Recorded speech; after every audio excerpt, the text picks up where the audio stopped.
Hi, good morning. This is Ma'am Rhoda, your teacher in personal development. Our lesson for today is all about coping with stress in middle and late adolescence.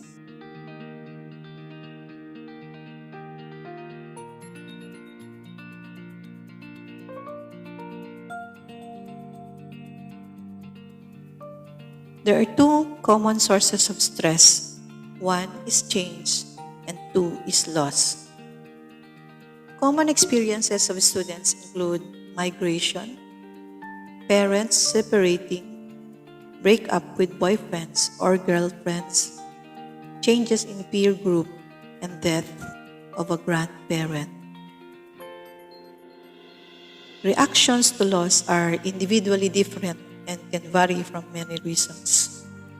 Finding ways to cope and adjust to the changes and losses are critical for students. So, what do you understand by stress? Did you have experienced stress? What is stress? Please allow me to read the definition. Stress is the body's response to anything that makes us feel threatened or pressure. It is caused by any kind of demand to which we must adapt, adjust, or respond. It is the body's automatic way of reacting to changes, challenges, and demands placed on us. Dictionary definitions do not quite capture the meaning of stress as it is seen and experienced in the world of work. One of the Webster's definitions describe it as an emotional factor that causes bodily or mental tension. A practical way of defining stress is the feeling one gets from prolonged, pent-up emotions. If the emotion you're experiencing are pleasant and desirable, so meaning you have this joy, elation, ecstasy, delight, you usually feel free to let them show. They are not suppressed. Ito yung mga feeling na hindi itinatago, ngunit ito ay ipinapakita. So therefore, positive emotions do not usually cause stress. The negative emotions, on the other hand, are more often held inside. Itinatago siya. They are hidden. You suffer quietly and you experience stress. Do not confuse with the positive situations with positive emotions. A wedding, for example, is a positive situation that often brings about the negative emotions of anxiety and tension. So, stress can exist in great situations. What are the causes and effects of stress? There is great variety in the range of emotions you might experience, and there are many possible manifestations of stress in your private life and in your working life. So here are some words that describe the emotions associated as cause and effect with stress.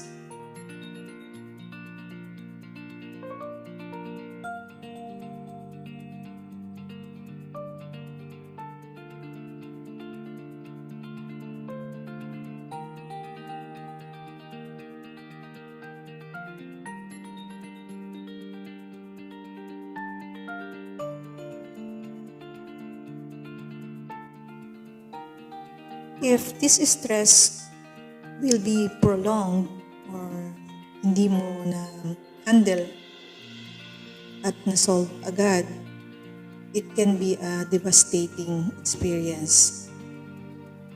Some will have this feeling of burnout, parang nasusuya na. Some may have the so-called breakdown, yung gusto nang bumigay, and to some point, will be experiencing depression. These are some of the potential results of long-term and unmanaged stress. It's just like you are wearing a mask.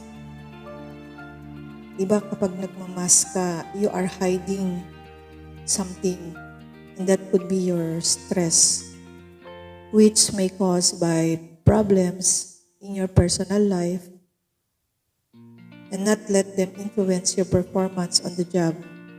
So you are performing and doing your job, but then you are hiding your feelings. So ang tanong ko, hanggang kailan, hanggang saan aabot? Magtatagal ba ang iyong pagtatago ng iyong tunay na nararamdaman? This will probably not work. The more you try to hold your emotions in, the greater pressure build up will be. Maari kong ihanlin tulad ito sa maliit na punit ng damit. Kapag hindi mo siya tinahi agad, maaari itong lumaki ng lumaki hanggang sa mahirap nang ma-repair. Everyday frustration cause stress build up. From the time you wake up until you go to sleep, you may be confronted with a succession of stressful situations. So meaning, when you manage to get yourself out of bed and ready to face the day, can be a big challenge to your patience and ingenuity. Like going to school or work can be a harrowing, especially if you are running late. Lalo na ngayon sa new normal schooling na inyong nararanasan, hindi ba't sa umaga ay na-late din kayo kahit na online lang or sa bahay. Kasi nga, hindi ninyo siya pinaghandaan at maaring nagigising kayo ng tanghali or iniisip nyo, dito lang naman kayo sa loob ng bahay. You may experience frustration in arranging your day-to-day schedule, more particularly with the school activities. You may face some conflicts in school or in your household works, such as coping with unrealistic deadlines. Maybe, or it can be your equipment's failures, itong nararanasan natin na Wi-Fi connection, and particularly doon sa online class.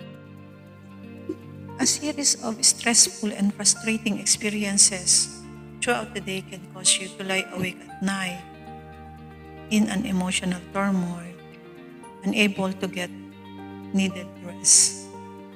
In short, kapag meron kang hindi nagawa or may nagawa ka na isang bagay na sa tingin mo ay mali, hindi ba't nakaka-frustrate?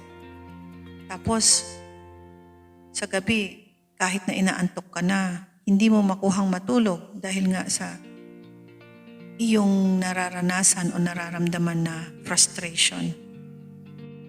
And then, pagdating ng umaga uli, you are having this bad day with less emotional and physical stamina.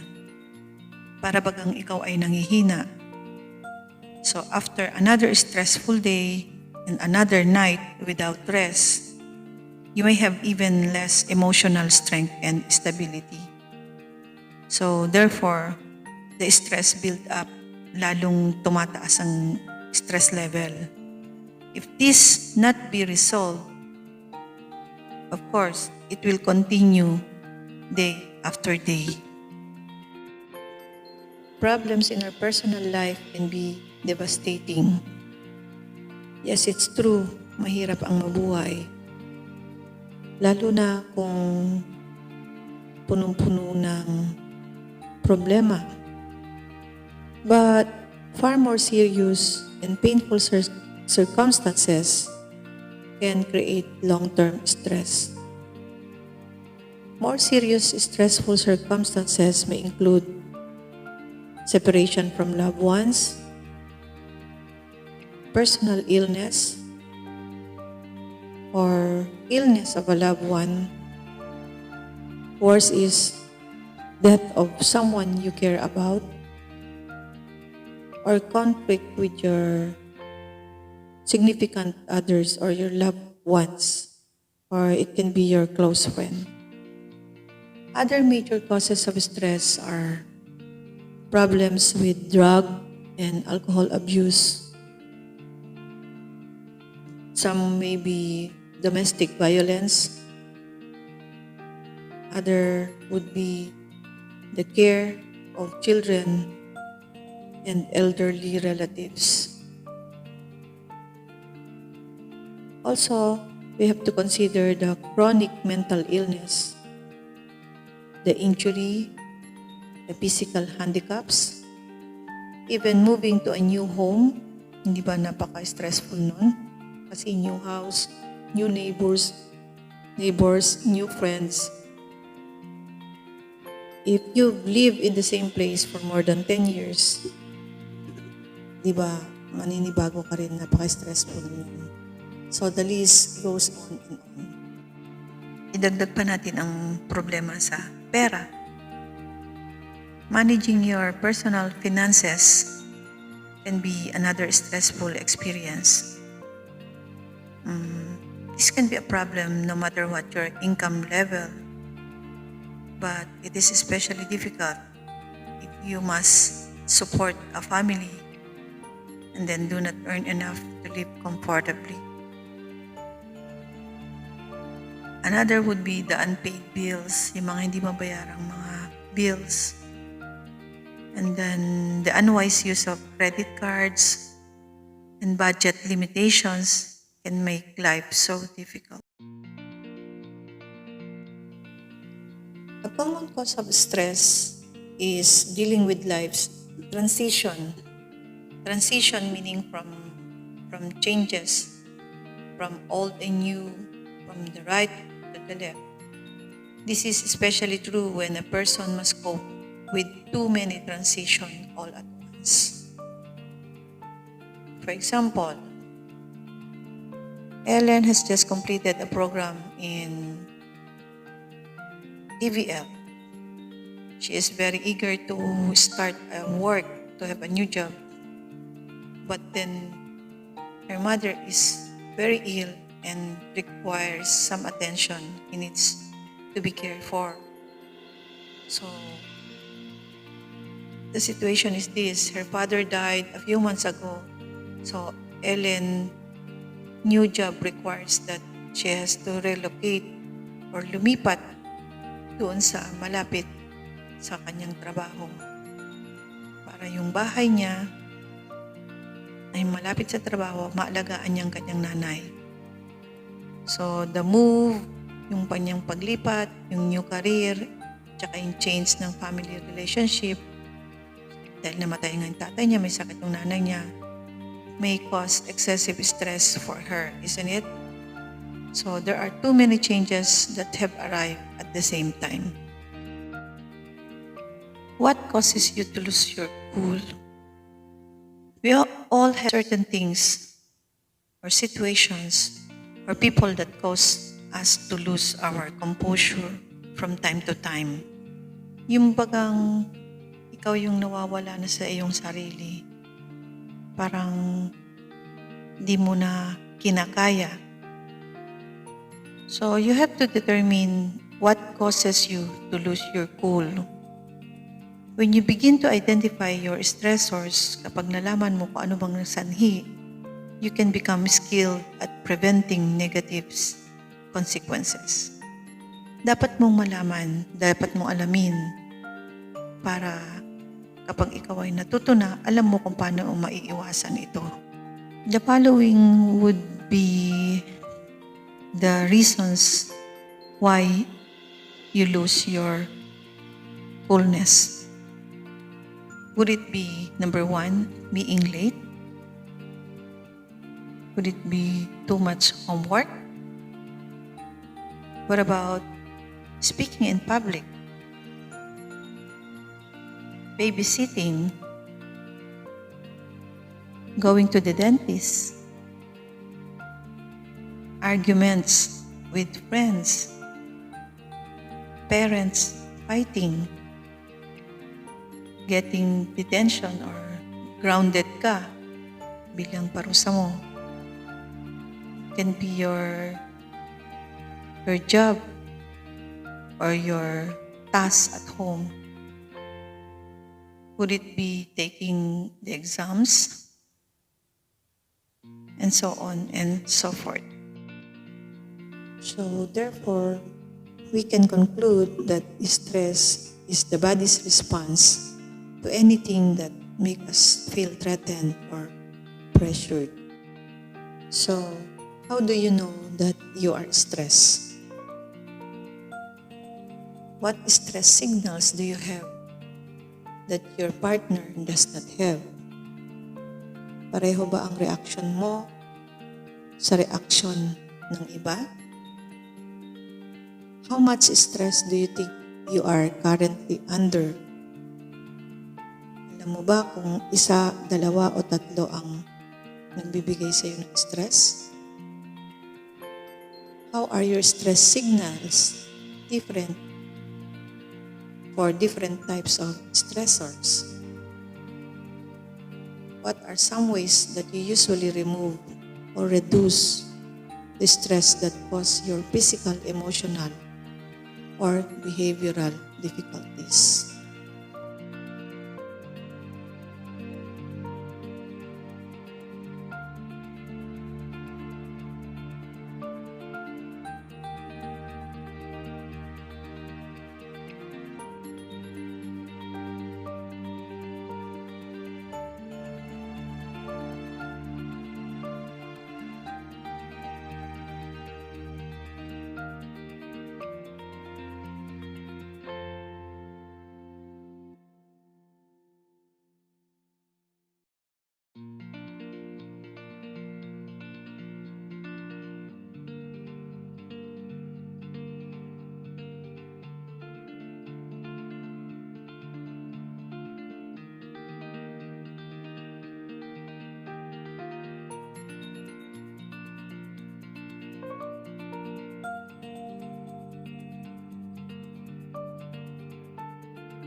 Now you know that our stress response would depend on the threats that associates in our daily life.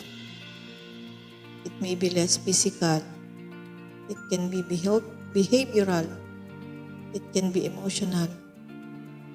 This challenge our status and the demand for performance, etc., etc.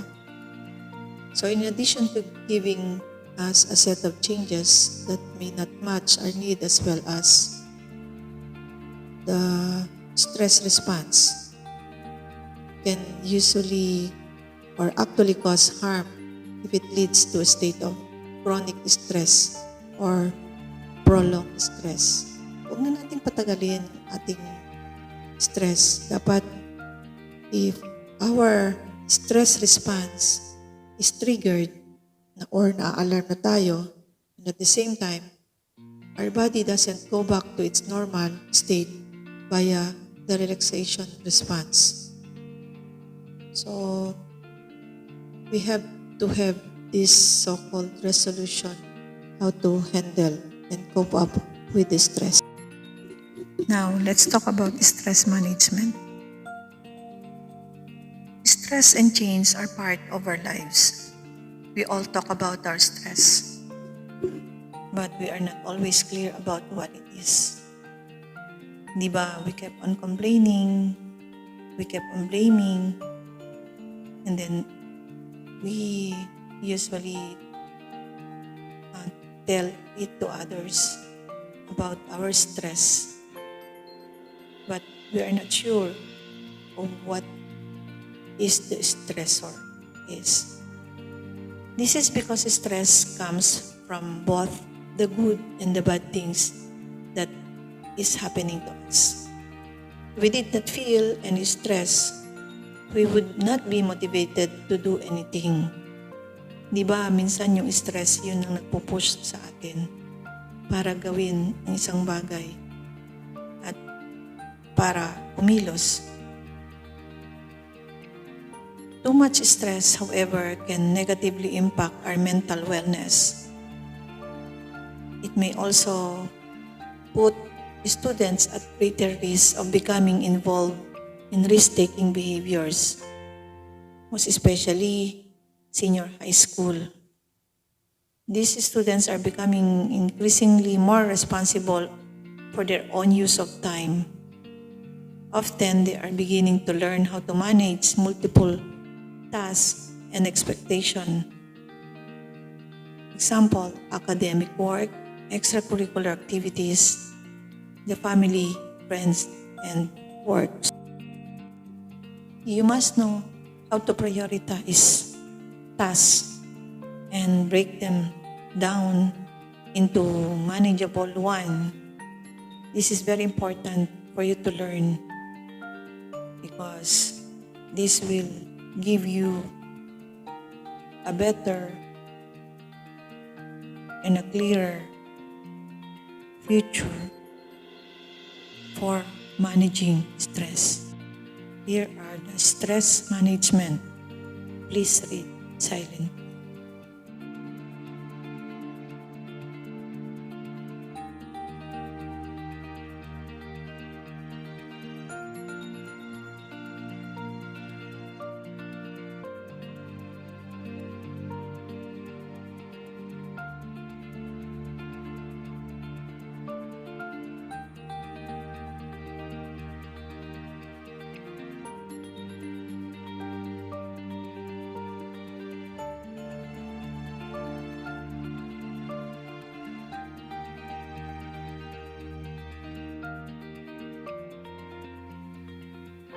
Keeping stress under control. There are many effective ways to handle stress. Of course, you cannot avoid it. In fact, you wouldn't want to avoid all stress because you'll never grow. However, you can manage your life so that you will survive the emotional downtimes without allowing stress to engulf you. Also, you can work to eliminate controllable stress factors such as running late or getting late in your class or not getting enough sleep. But when stress is constant or too great, your wisest option is to find ways to reduce or control it. You need not and should not live your life in emotional stress and discomfort. Tama na yung drama. Stress can be successfully managed. Kaya yan. Kaya i-manage yan. And here are some suggestions that may help. Number 1, you must learn to understand the cause of stress. Understanding why you are under stress is very important. This may seem very obvious, but it requires deliberate, conscious effort to pause and simply ponder your situation. Take time, keep calm, pause for a while, and think about your situation. Para naman magkaroon ka ng enough clarification or realization of what is happening. By now, if you are able to distinguish and understand what causes you to be under stress, of course, you will be familiar with the stress response, the emotional or physical symptom of uncontrolled stress. Now, you need to try to discover the stressor. Ano nga ba yung nagbibigay sa'yo ng stress? Learn the factors of which creates the stress in your life. Deal with the stressors. Techniques in dealing with the causes of stress must be developed. You don't need to avoid it because the longer you avoid dealing with the stress factors, the more the stress will build up. Lalong lalaki ang problema. If the tension comes, kapag ikaw ay nagpadala sa tension because you have put off an unfinished task, hindi mo tinapos at hindi mo hinarap kung ano ba talaga yung problema. So, there would be a need for restructure your priorities so you can get the task that you have been avoiding out of the way and of your mind. Hindi ko sinabing iwasan mo ang problema, but then somehow you have to avoid, but then you have to face. Learn to work under pressure or unusual conditions. Like what is happening right now. You are in this new normal. We are in this new normal. We cannot reduce the stressors, but we need to manage the stress response. Almost everyone, at least at some point, has to meet deadlines. Parang kayo, you have to answer all the learning activities. Same as true with us, your teacher. We need to beat the deadline and finish the creation or creating the modules for you to answer. Keep several jobs going at once. Resolve the problems that come up and do the extra work when necessary. However, when the pressure mounts, you can relieve it. Pagka sobrang pressure ka na, the relaxation is the key. Chill. Sabi nga, relaxation is the key. But most people must train themselves to relax when the pressure is on. Here are some tips to relax when under pressure. Leave your study area for a while to take a brisk walk. Lakad-lakad din this is a very healthy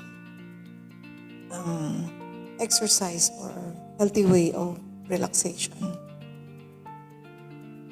You can find a quiet place to read a magazine or novel during break or at lunch. If possible, look at some peaceful images such as forests, beaches, mountains, or the skies, or anything that makes you happy. Stop for a moment, especially when you feel your muscles tightening up or naninigas na yung mga muscles nyo, and take a few deep breaths. You can also do a relaxing exercise. Swing your hands at your sides and then stretch.